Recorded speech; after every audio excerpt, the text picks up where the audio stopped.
Good morning. Today is Friday, February the 27th, 2026. Today is an exciting day. I have a side host here. So, today we are going on an adventure.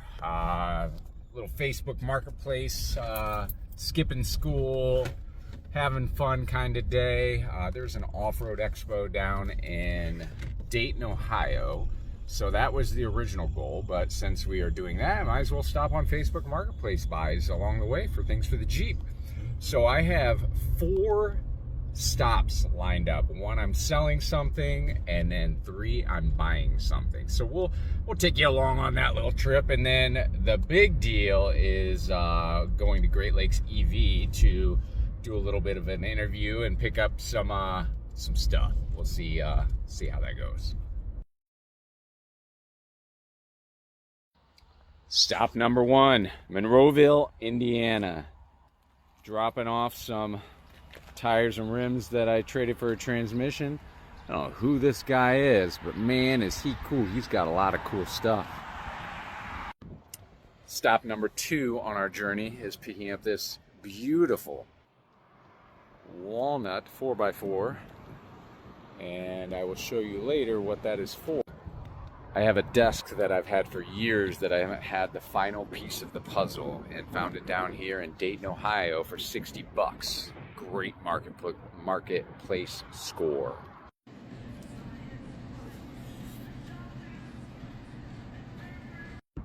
Stop 3, Great Lakes EV here in Dayton, Ohio, and we picked up the bomb.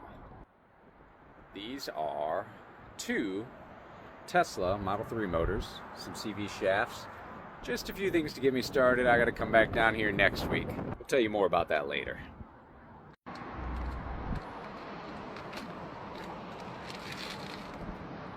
All right, so I am here at Great Lakes EV, and I have come to pick up some parts for my EV swap, and I am here with Pete and Susie. So they're going to tell you a little bit about what they do here, and hopefully maybe they can help you out with some extra parts that you could need on your conversion. Yeah, so generally we are a independent EV shop. We also do a little bit of breaking down our own vehicles to get extra parts to be able to repair customer cars, have a little bit of stock on hand should people need anything in particular. Our big focuses are on batteries, motors, basically drivability, electronics. We're really into repairing actual systems, diagnosing real problems, not just throwing parts and things. Yeah, so you're the company that people come to whenever their vehicles are out of warranty, because obviously Tesla wants you to only work on their vehicles at their shops. So you're able to do this with things that are out of warranty. Correct. And save people money from trying to not pay dealership prices. Right. Where Tesla says, hey, your motor's bad, pay us $7,000 or $8,000. Yeah. We'll actually, tear it down, see exactly what's wrong, and fix your motor. Awesome. For usually half the price, maybe less. Nice. It depends. Nice. And so people like me who are doing EV swaps, I'm assuming that you have, because these motors on like the Model 3 never go bad. Yes. And so I'm assuming that you have parts like that laying around that you'll sell fairly inexpensive? Yes. Yeah, things like Model 3 motors, we purchase vehicles to help with having enough parts on hand, getting things that are hard to get batteries. So yeah, we end up with a surplus of motors, and yeah, since we've been in business, we've maybe replaced 2 or 3 Model 3 motors ever. That's crazy. They're incredibly reliable, therefore they're incredibly cheap. Yeah, so what about battery packs? What are the ones that you come across that you can sell to people who would come in who need to do a conversion? For a conversion, it would probably be the cores that we're getting from customers. Okay. That it might be an imbalance in a pack, so we can't repair it. Yeah. There are some things that we can repair for our customers, but if it's a non-repairable, like an imbalance where there's a module out of whack, that pack is still mostly good. And if someone doing a conversion just needs a bunch of modules, we can have a bunch of matched modules out of that pack. Fantastic. Yeah, Fantastic. And if you're doing lower voltage conversions like 100, 200 volts, especially with other motors, Model 3 modules are the absolute cheapest modules per kilowatt hour. They're just not, we don't typically have a full matched set that is good for a full nominal 400 volt application. Okay, so usually there's going to be one that is bad, so you have a quarter of 100, 200, 300 volt. But if you need to do one of those voltage conversions, Model 3 modules are ridiculously cheap. Oh, I like the sound of that. And while we don't do conversion consulting, Pete won't lead you astray. If you're not sure about something, or if you have an idea that he thinks is not going to work, he has an electronics controls background, so yeah. So understands something that you don't want guys. to you don't want to get into the type of business that you're consulting people about how to do EV swaps, because it's very complicated and a lot of work, and it just doesn't make sense because you're so busy with your other work. Right. We don't have the spare bandwidth for that type of work at this time. That makes sense. In the future, maybe, but not right now. Correct. This is a 100 kilowatt hour battery pack. Okay. This is the voltage sense harness. So this is the method that the vehicle uses to sense what voltage each cell group is at. There are 6 cell groups, each with 86 So is this cells. basically BMS wires? Correct. Okay. So they have these little aluminum jumper wires between the copper PCB and the aluminum collector plate. Yep. And especially in the hundreds, which can supercharge much faster, these heat up and cool down, and those wires lift right off the copper pads. Because so that may be what's wrong with that one? It's no. like, okay. No, because No, that's got a conventional, that's why we want to send that to a conversion customer, because you don't want to deal with these. Yes. So you want the ones that have conventional wiring. Okay. Stop by the Cincinnati Premium.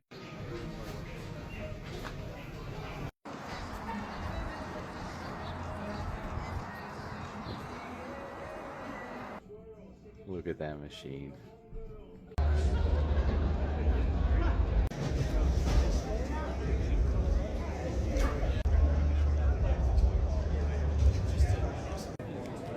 Yeah. Oh, yeah.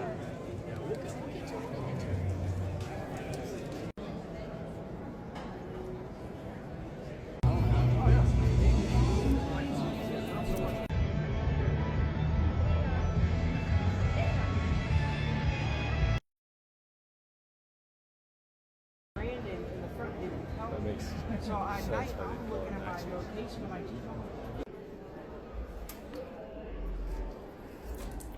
Gmail.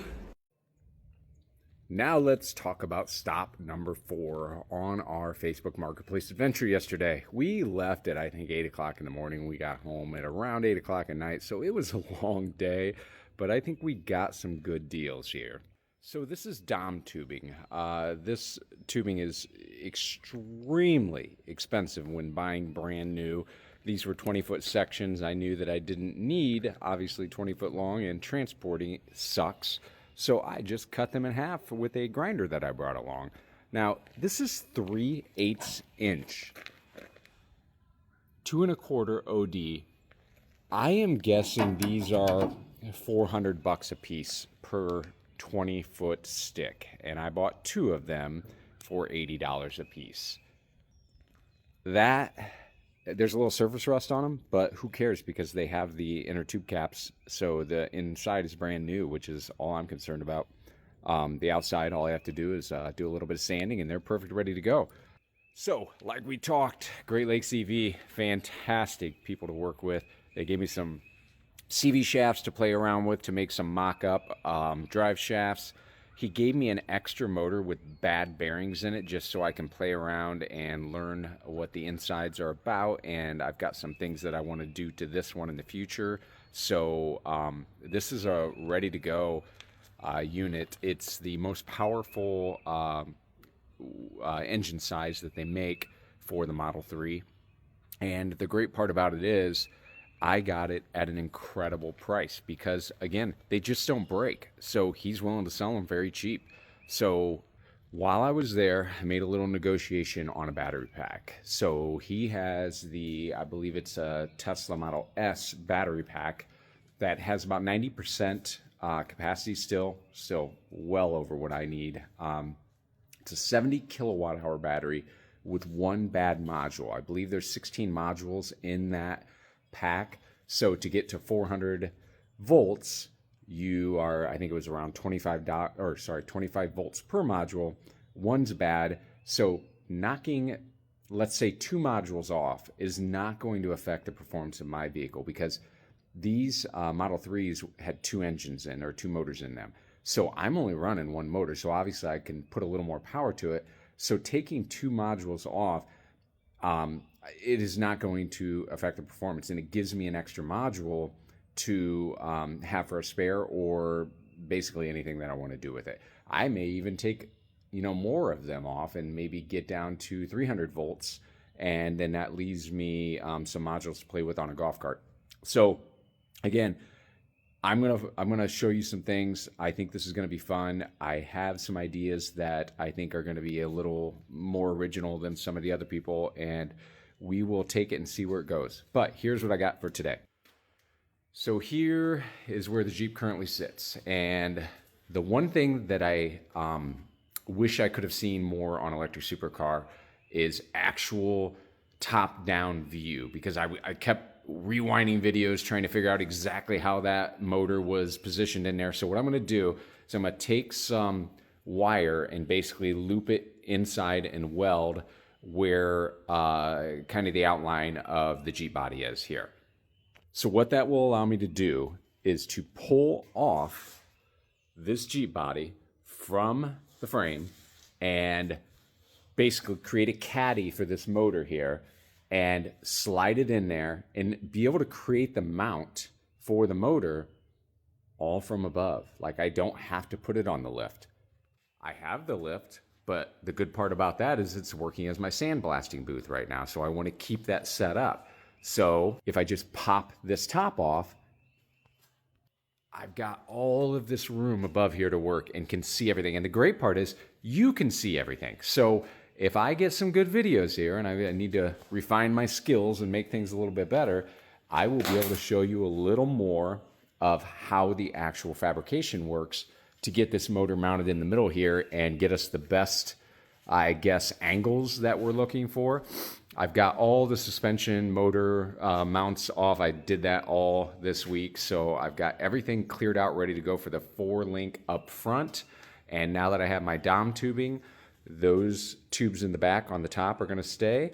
But the stuff on the bottom, I've got this thicker stuff now. So this is 2-inch OD with 1/4-inch wall. So now I have the 2 1/4 with 3/8-inch wall that I'll probably replace this with, so I can have the same front and back. This I will obviously have a use for in the future, so I'm not worried about not using it right now. But that's where we are today. But before I can start working, I have 10 miles to run. So that's going to suck ass. I don't know how tired I'm going to be afterwards. So we'll see what I get done today. It may not be anything. So hopefully you are enjoying these stupid videos and will follow along and enjoy my project that my wife probably hates me for. I mean, it's kind of part of being married, isn't it?